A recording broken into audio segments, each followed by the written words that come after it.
BPL ಪಡಿತರ ಚೀಟಿಗಾಗಿ ಕುಟುಂಬಗಳ ಅರ್ಹತೆಯನ್ನು ನಿರ್ಧರಿಸಲು ಮಾನದಂಡಗಳ ಪರಿಷ್ಕರಣೆ ಬಗ್ಗೆ ಒಂದು ಪ್ರಸ್ತಾವನೆ ಇದೆ. ಸೊ ಈಗ ಎಲ್ಲ ಮಿಕ್ಸ್ ಆಗಿದೆ, ಯಾಕೆಂದರೆ BPL APL ಅಥವಾ ಎಲ್ಲರೂ ತಗೋತಾ ಇದ್ದಾರೆ. ಸೊ ಅದು ಮೋಸ ಆಗ್ತಿದೆ.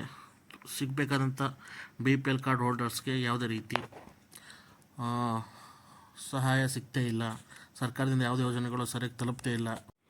ಸೊ ಇದು ಸರ್ಕಾರ ಎಲ್ಲ ಗಮನದಲ್ಲಿಟ್ಕೊಂಡು ಕೆಲವು ಮಾನದಂಡಗಳನ್ನು ಒಂದು ಪರಿಷ್ಕರಣೆ ಮಾಡಿ ಅದರದ್ದೊಂದು ಪ್ರಕಟಣೆ ಹೊರಡಿಸಿದೆ. ಸೊ ಅದನ್ನೀಗ ನೋಡ್ತಾ ಹೋಗೋಣ ನಾವು. ಸೊ ಇಲ್ಲಿ ಬಿಟ್ಟಿರುವಂಥ ಲೀಸ್ಟಲ್ಲಿ ನಾವೀಗ ನೋಡ್ತಾ ಇರೋ ಲೀಸ್ಟಲ್ಲಿ ಸೊ ಅಲ್ಲಿ ಏನು ಮೆನ್ಷನ್ ಮಾಡಿದ್ದಾರೆ ಅಂದರೆ, ಆರ್ಥಿಕವಾಗಿ ಸದೃಢವಾಗಿರುವಂತಹ ಕುಟುಂಬಗಳನ್ನು ಈ ಕೆಳಗಿನ ಮಾನದಂಡಗಳನ್ನು ಅನುಸರಿಸಿ ಗುರುತಿಸತಕ್ಕದ್ದು. ಅಂದರೆ ಇಲ್ಲಿ ಏನೇನು ಆರ್ಥಿಕವಾಗಿ ಯಾರು ಸಬಲರಾಗಿದ್ದಾರೆ ಅವರು ಈ ಲೀಸ್ಟಲ್ಲಿ ಬರ್ತಾರೆ. ಈ ಲೀಸ್ಟಲ್ಲಿ ಹೊರತುಪಡಿಸಿ ಇನ್ನು ಮಿಕ್ಕಿದ ಕುಟುಂಬಗಳು BPL ಕುಟುಂಬಕ್ಕೆ ಅಂದರೆ BPL ಕಾರ್ಡ್ ಮಾಡಿಸೋರಿಗೆ ಇದು ಅರ್ಹತೆ ಇರುತ್ತೆ. ಸೊ ಈಗ ಒಂದೊಂದಾಗಿ ಎಕ್ಸ್ಪ್ಲೇನ್ ಮಾಡ್ತಾ ಹೋಗೋಣ ಬನ್ನಿ.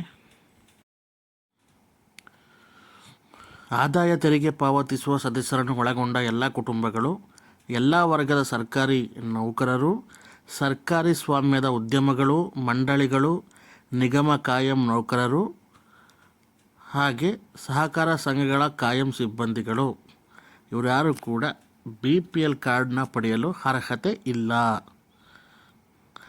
ಹಾಗೆ ವೃತ್ತಿಪರ ವರ್ಗಗಳಾದಂತಹ ವೈದ್ಯರುಗಳು, ಆಸ್ಪತ್ರೆ ನೌಕರರು, ವಕೀಲರು, ಲೆಕ್ಕ ಪರಿಶೋಧಕರುಗಳು ಕೂಡ BPL ಕಾರ್ಡನ್ನು ಹೊಂದೋ ಹಾಗಿಲ್ಲ.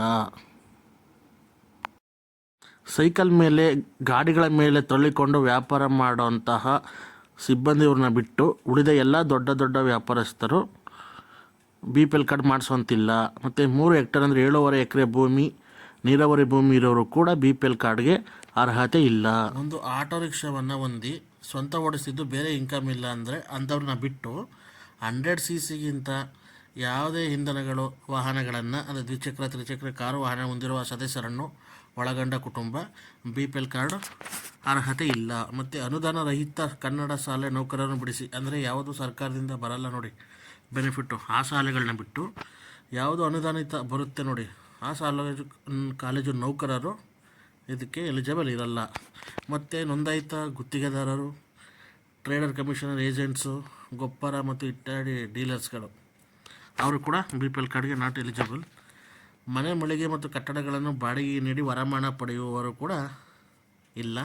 ಹಾಗೆ ಪ್ರತಿ ತಿಂಗಳಿಗೆ ಸರಾಸರಿ ವಿದ್ಯುತ್ ಬಿಲ್ಲು 450ಕ್ಕಿಂತ ಹೆಚ್ಚು ಮೇಲ್ಪಟ್ಟ ಪಾವತಿ ಮಾಡೋ ಕುಟುಂಬಗಳು ಹಾಗೂ ಬರುವಷ್ಟು ಕಂಪನಿ, ಉದ್ಯಮಿ, ಕೈಗಾರಿಕೆಗಳ ನೌಕರರು ಕೂಡ ಅಂದರೆ MNC ಕಂಪನಿಯಲ್ಲಿ ಕೆಲಸ ಮಾಡೋರು ಕೂಡ BPL ಕಾರ್ಡ್ ಹೊಂದುವ ಅರ್ಹತೆ ಇಲ್ಲ. ಸೊ ಮೇಲ್ಕಂಡಂತೆ ಎಲ್ಲ ಗುರುತಿಸಿದ ಕುಟುಂಬಗಳು ಹೊರತುಪಡಿಸಿ ಉಳಿದ ಕುಟುಂಬಗಳನ್ನು BPL ಕಾರ್ಡ್ ಹೊಂದಲು ಅರ್ಹ ಕುಟುಂಬವೆಂದು ಪರಿಗಣಿಸತಕ್ಕದ್ದು.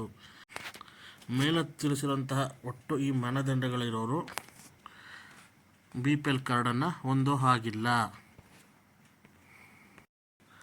ಇದನ್ನು ಬಿಟ್ಟು ಯಾರು ಇದ್ದಾರೋ ಅವರು BPL ಕಾರ್ಡ್ ಅರ್ಹತೆನ ಪಡೀತಾರೆ. ಸೊ ಇದು ಅರ್ಥ ಆಗಿದೆ ಅನ್ಕೋತೀನಿ.